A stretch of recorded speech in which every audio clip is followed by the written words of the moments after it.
you ever had a dream where you felt like you were being chased, somebody was trying to after you, trying to get you, and it feels so real that you wake up still scared and maybe even sweating? That's happened to me before.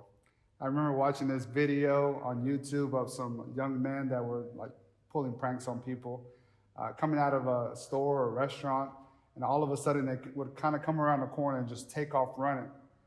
And with no questions asked, the random bystanders would see these people running and just run with them. In one instance, one guy ran with them for like 5 minutes, and then finally they slowed down and said, okay, he's not there no more. He's like, why are we even running? Some people don't ask questions. They run to danger and they're just nosy and want to figure out what's going on. Some people are just going to run and no questions asked. They don't care what they're running from. They just know that if somebody's running, I probably got to run too. See, many times being chased or being looked for or pressured or, just kind of suffering any kind of persecution, whether we like it or not, will ultimately move us from one place to the other. God's people, the Israelites in the desert, were being chased. And we can see it as something negative. Why you even bothering us? Just leave us alone. We just want to be our own peoples, our own tribe. Leave us alone in this little piece of the desert. But for whatever reason, God's people were chased. And God used this chasing to not only bring Israel closer to Him, but ultimately to have them move from point A to point B. See, in Exodus chapter 14, verse 21 to 25, it says, Then Moses stretched out his hand over the sea, and the Lord drove the sea back by a strong east wind all night and made the sea dry land. And the waters were divided. Like, I always thought this happened like in 15, 20 minutes, but it was like all day. And the people of Israel went into the midst of the sea on dry ground, and the waters being a wall to them on their right hand and on their left. The Egyptians pursued, they chased them, and went in after them into the midst of the sea. All of Pharaoh's horses, his chariots, his horsemen. And in the morning watched the Lord in a pillar of fire and a cloud looked down on the Egyptian forces and threw the Egyptian forces into a panic, clogging their chariot wheels so that they drove heavily.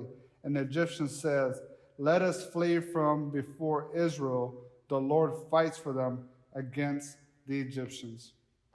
We've all heard the verse that says, No weapon formed against you shall prosper. You see, as much as we can hoot and holler amen about this verse, it doesn't say that no weapon will come against you.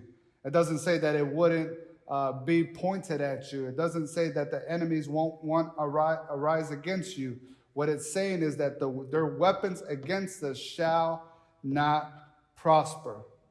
But while it's being formed and even comes against us, as the enemies are being formed and the plots of the enemy are coming against us, the good thing is that we have that promise that it will not prosper against us. However, the bad news is that we're still going to have persecution. We're still going to be squeezed out sometimes. We're going to be chased. But just know that chasing leads us to something greater.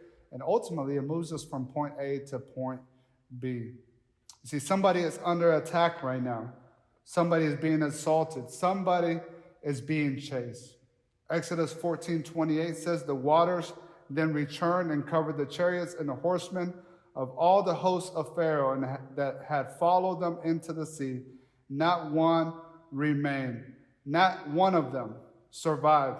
Not one weapon that was formed and brought against them. Not one chariot. The armies of Pharaoh that were assembled together to come and chase God's people, not one of them prospered. Pharaoh had deployed over 600 chariots to chase down the Israelites. Imagine how scared would you be? Like somehow this stuttering Moses convinced evil Pharaoh to let us go. And now we're on our way. But we have a Red Sea in front of us blocking us, and as we're trying to figure out easily to maneuver or get around, now we got Pharaoh who has changed his mind. Somebody's gotten in his ear and has convinced him, why let us go so easily? That now they must chase us down and kill us. How scared would you be being chased by chariots while you're on foot? What a huge disadvantage. Isn't that many times how it's painted against you? Like there's so many other people outside of us, people that come against us that have a greater advantage, and we have a disadvantage, whether we're minorities, whether we didn't go to school, whether I'm a single parent, whether I'm going in and out of jobs, right? We're at a disadvantage. Why is somebody else that's better equipped, more enabled, that has it all together, why are they even spending and wasting any time coming against poor little me? And sometimes it feels that no matter how fast you run, we can never get away from the enemy's war against us. The reality is that we're all running from something, or we're all running from someone. Have you ever been chased by anything? I know we talked about a dream, but in real life now, or even spiritually, emotionally, have you ever been chased? Maybe chased by a decision that you made when you were younger, and now you got to figure out how to pay off that debt, right? Or figure out how to overcome that situation with the baby mama. Have you ever made a decision when you were younger and you're being chased by it? Have you ever been chased by a decision that maybe you didn't make, but your parents made without your knowledge? Have you ever been chased by something someone did to you when you were little? And those nightmares, those memories still haunt you to this day. Have you ever been chased maybe by generational curses? Eventually, these chariots are going to catch up. You can move to another city. You can change the church you attend. You can marry another person. But eventually, these chariots will catch up. Have you ever done something you thought nobody would find out and that eventually caught up to you? I mean, especially with social media. I'm so glad social media wasn't around when I was young. But there's people that have jobs. There's people that have lost their job on an airplane ride from one place to another place just because of social media and something they either posted or tweeted or something that came up from their past. And before they know it, not only have their whole testimony gone in flames, but their job, their career, and their livelihood has also burned up with them. You see, when these things start catching up to you, you can't hide it anymore. You can't outrun it anymore. Everyone is running away from something or someone, even if that someone is themselves. You see, we all have this in common. We're being chased by something, whether it's fear, anxiety, depression, sexuality, guilt, insecurities, pornography, addictions, or the sense of trying to fit in, or the feeling of feeling like we're good enough for those around us, or good enough for ourselves. What are you running from today? The Israelites are so afraid that they turn to Moses and they say, we'd rather have lived in captivity in Egypt, just as long as we got the heat good, right? We'd rather live in captivity under Pharaoh than come out here and simply just die in the desert. Imagine, you're God's people. We're God's people. We're being let go from Pharaoh, the most wicked man in the history of mankind. He makes Hitler and Stalin, all these people, he puts them to shame. And now this man who personifies Satan in the flesh in the Old Testament, this man says, okay, fine, you guys can go. And all of a sudden, you find yourselves in front of a Red Sea. We're about to die. Now Pharaoh changed his mind. The chariots are catching up. And now we're complaining to Moses, our poor pastor. You should have just left us in Egypt. We were good. Yeah, we were slaves and being mistreated. We had no rights as humans, but at least we ate. And now we're coming out here to the desert to simply die. I mean, what's the fun in that? Imagine God's people. And they desired to live in captivity. than die in freedom. Many of us today, you've seen it. I mean, I don't want to get too much in detail, but you've seen those abusive relationships. And for whatever reason, they can't leave that significant other because they love them, because they claim that person loves them back, even though the treatment and the abuse speaks another story. But for whatever reason, they can't leave, because many times we rather live in captivity than die in freedom. Maybe you've never been married or you've never been in an abusive relationship, but maybe you've had those friends that you know they're no good for you.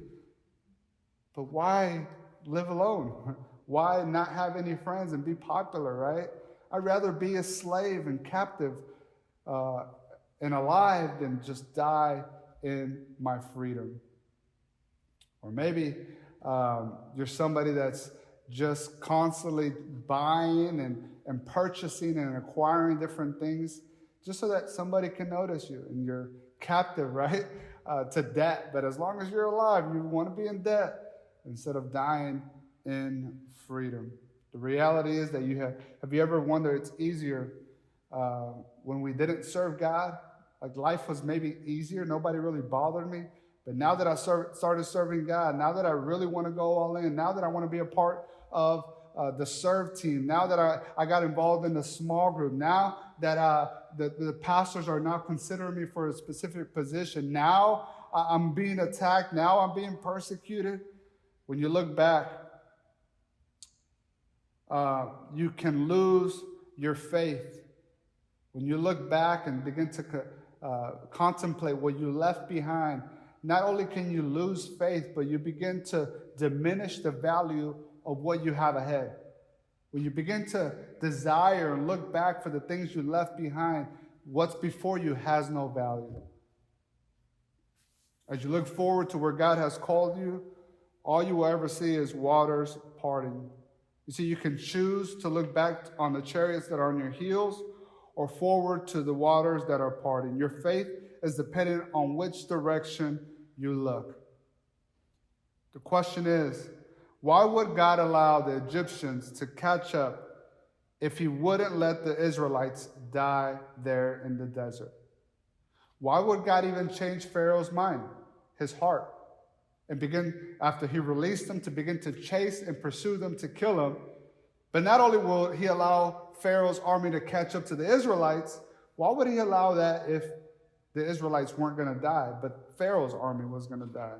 You see, here's one thing we can look at.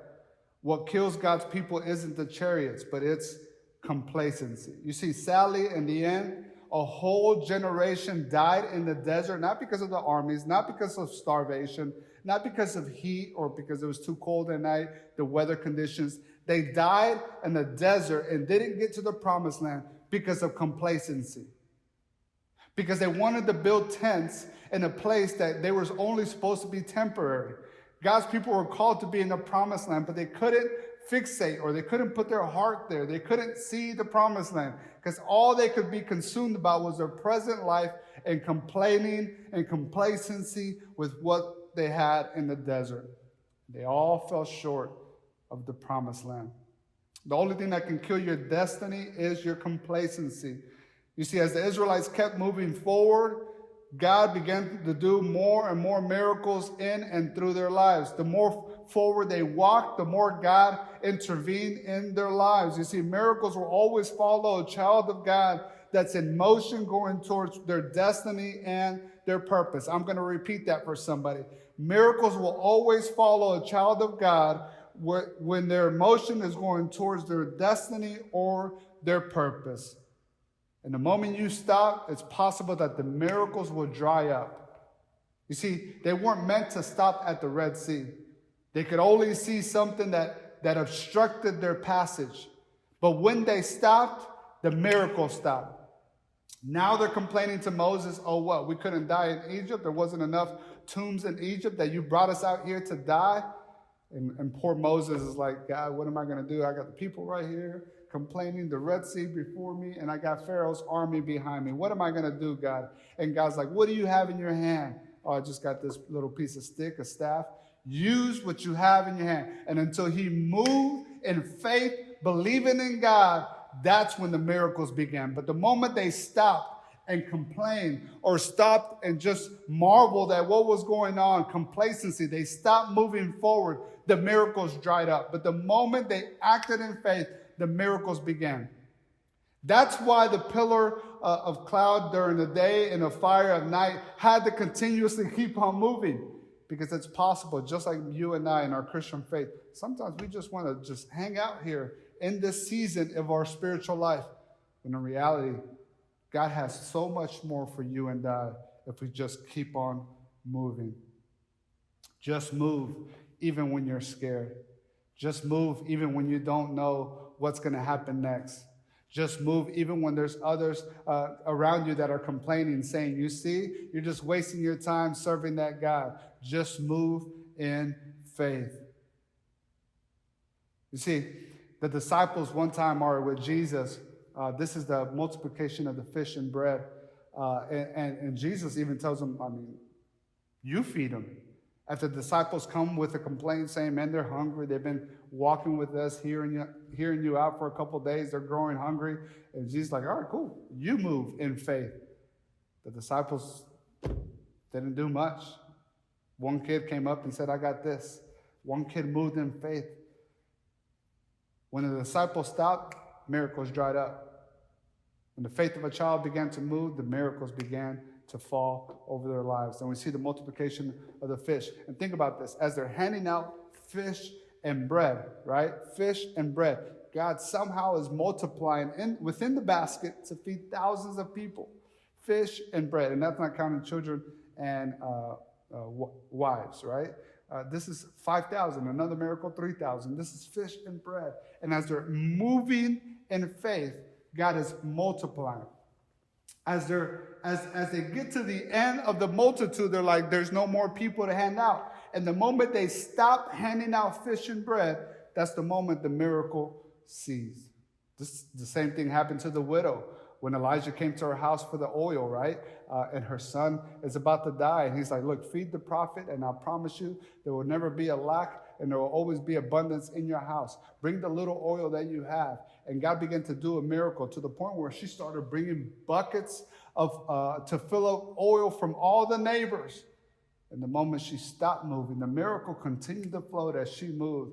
But the moment she stopped, the miracle stopped. You see, God has so much more capacity to give you and I than you and I have to receive.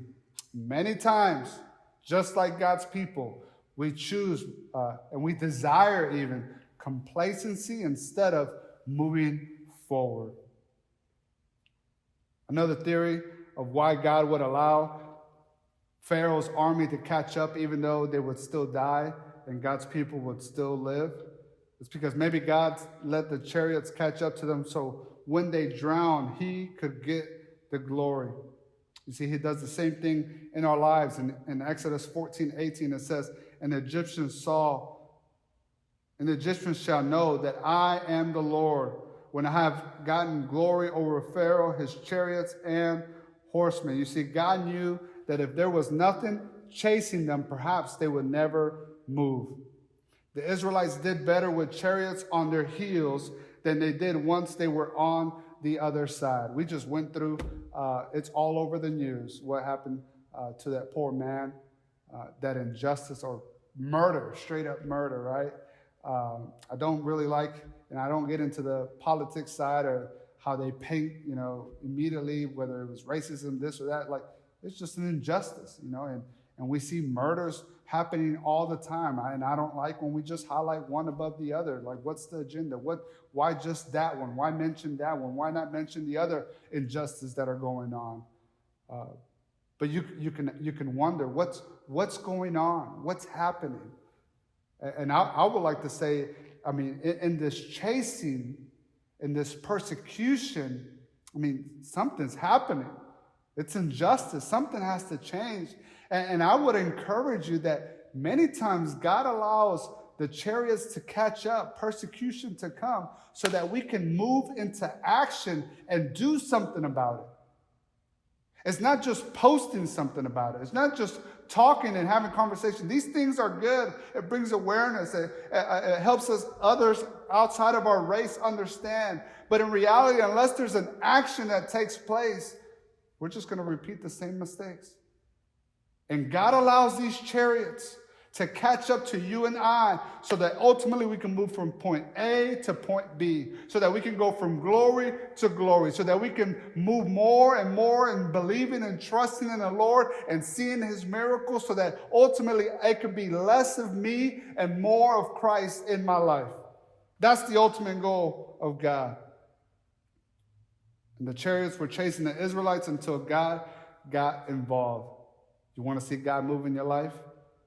Welcome the haters, right? Welcome the chariots. Appreciate persecution. Be grateful to God that there's somebody that thinks you're big enough or bad enough, at least for them to want to bring you down, want to hinder your movement or hinder your growth. There's somebody that believes, many times the enemy believes more in your calling, more in your purpose than we believe in ourselves. Like, it's evident by what comes against us, the enemy, the attacks that comes against us. It's evident that there's something great within you. And I want to encourage you, you have to keep on moving. You see, God's perfect timing. He used the chariots to help change the Israelites, just like he uses persecution and the attacks of the enemy to help change you and me. Exodus chapter 14:25, it says, "And the Egyptians said, 'Let us flee from before Israel, for the Lord fights for them against the Egyptians.'" So what are you running from today? I want to encourage you that if you give it to God and just keep on moving in faith, the enemies that you see today, just like the Israelites on this day, the enemies that you see today, you will see no more. You just have to trust God, even in the midst of fear, and move forward. You see, the more you are oppressed, the greater opportunity to grow in grace. The more we're oppressed, I mean, think about this. Isn't this how the oil is squeezed out of the olives, right? It's the pressing, it's the persecution, it's the chariots, it's the attacks of the enemy. And now that's out of the squeezing, right? Out of being oppressed is where the oil comes out. This is what we saw in the Garden of Gethsemane with Jesus, like where he bled where he sweated drops of blood in extreme anguish. Because he's about to go to Calvary. He's about to take the weight of the whole world's sin on his shoulders. He's about to conquer death and defeat sin forever. And the weight of all that is on his shoulders. But this is where we get the most beautiful anointing that flows from it all, that came to heal this world, to come and save a sinner like you and I. In James chapter 1, verse 2-4, it says, "Count it all joy, my brothers, when you meet various trials, for you know that the testing of your faith produces steadfastness. And let steadfastness have its full effect, that you may be perfect and complete, lacking in nothing." You see, this journey with Christ, this living our faith out in Christ, we can never go from point A from beginning to completion without persecution. We can never go from I accept you, Jesus, as my Lord and Savior, to well done, faithful servant. We can never get from this to this without some persecution. What it builds in us, what it creates in us. And we must count it all for joy. Think about this. I don't know exactly how far Pharaoh's palace or the Egyptians' old quarters or living arrangements were from the Red Sea. All I know is that if Pharaoh would have completely left them alone, the Israelites possibly would not ever cross the Red Sea. See, what are the Red Seas in your life? What are the hurdles, the obstacles, the things that you can't overcome in your own strength? What are those things? You see, we hate the chariots. We hate the persecution. We hate racism. We hate all these things against us, right? We hate various trials. We hate the enemy simply just and demons in the darkness, right? Because Ephesians tells us what we're really at war against. We hate all these things that come against us. We hate it. But if it weren't for those things, just like God's people, we possibly wouldn't ever even have the opportunity to cross the Red Sea, to see one more miracle from God. So many times the things that causes the greatest fear in us is also the things that catapults us to our greatest purpose and destiny that God has always had for you and I. You see, to close, we see the example of Joseph. Joseph is, in the Old Testament, the one that most personifies Jesus Christ. Like, there's a lot of parallelisms with Christ and Joseph. Nobody's perfect, but we really don't hear any things from Joseph. Like, poor guy just suffered many different things.